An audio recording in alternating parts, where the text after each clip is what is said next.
Ono što je stvarno za ponos jeste da softver koji ovde je nastao, koji se razvija i dalje, održava elektroenergetske sisteme u više od 100 zemalja. Sami znate da je elektroenergetska mreža ona osnovna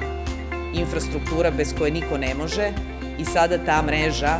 u stotinama zemalja na ovoj planeti zavisi od softvera koji se proizvodi i koji je razvijen u našoj zemlji. Moramo da damo šansu našim najmlađima, moramo da im damo kvalitetno i dobro obrazovanje, tako da mi je jako drago da sam danas na ovom mestu, u Novom Sadu i ovo je poruka da imamo što više ovakvih kompanija u Srbiji.